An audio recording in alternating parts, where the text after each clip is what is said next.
महाराज जी, लोग तीर्थ स्थान पर तीर्थ याटन करते हैं, जबकि भगवान सभी जगह हैं, कन कन में हैं, तो धार्मिक स्थलों पर जाना चाहिए या नहीं महाराज? अवश्य जाना चाहिए, पर जिस पद्धति से रहना उसी पद्धति से रहना। हर तीर्थ में एक दिन उपवास करना चाहिए। अगर 3 दिन वास करे तो एक दिन उपवास करना चाहिए, दूसरे दिन फलाहार करना चाहिए, तीसरे दिन अन्नाहार करना चाहिए। एक दिन तो प्योर पूरा ऐसे जल पे रहना चाहिए या ऐसे कष्ट सहना चाहिए तीर्थों में जाकर। जैसे गंगा जी नहा के आप देखो कैसा लगता है, एकदम फ्रेश, लेकिन नियमानुसार। अब गए कुल्ला कर रहे हो, थूक रहे हो और मल रहे हो, साबुन लगा रहे हो, कोई अनुभव नहीं होगा।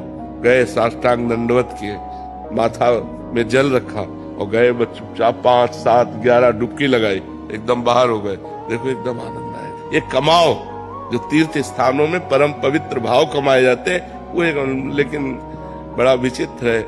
यमुना किनारे भी बैठकर गंदी बात करेंगे, यमुना किनारे भी बैठकर गंदी क्रियाएं करेंगे, इधर उधर सब गंदी बातें करेंगे, तो धाम का फिर लाभ कहाँ मिल पाए। वृंदावन आयो, परिक्रमा लगाओ, बिहारी जी के दर्शन करो, किसी का दिया हुआ कुछ खाओ मत, रजरानी लगाओ, नाम जप करो। जब जाओगे तो एक अच्छा अनुभव होगा, एक आनंद अनुभव होगा। अब यहीं आओ, इधर उधर सब गंदगी करो, तो जब जाओगे तो कुछ हाथ नहीं लगेगा। ये परम पवित्र स्थान बनाए गए हैं कि हमको अध्यात्म का सहयोग मिले, हमारे जो गलतियां हो गई, पाप हो गए, वो नष्ट हो जाए।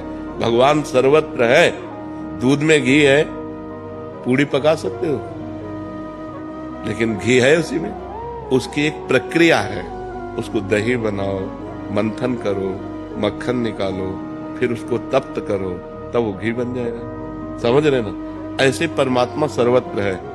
चीर फाड़ डालो किसी को, कहीं भी अगर मिल जाए तो बताओ। उसकी प्रक्रिया है साधना।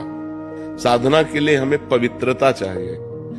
तो हम भगवान के परम पवित्र दिव्य स्थानों में जाते हैं, हरिद्वार, काशी, इनमें हमें पवित्रता मिलती है। जब हमारा हृदय पवित्र होता है तो हमारे अच्छे भाव होते हैं, अच्छे भाव होते हैं तो वो भाव भगवान को समर्पित हो जाते हैं, हमें भगवान का अनुभव हो जाता है। तो साधना का प्रारंभ करने के लिए हमें जो पवित्रता चाहिए वो गंगा है, काशी है, जो बड़े बड़े तीर्थ है, इनमें इसीलिए जाया जाता है कि हम गृहस्थ हैं, हमसे कोई ना कोई पाप बन जाते हैं। तो इन तीर्थों में जाने से हमारे पाप नष्ट होते हैं, हमारे पुण्य बनते हैं, हमारा हृदय पवित्र होता है। समझ पाते हो? जरूर जाना चाहिए।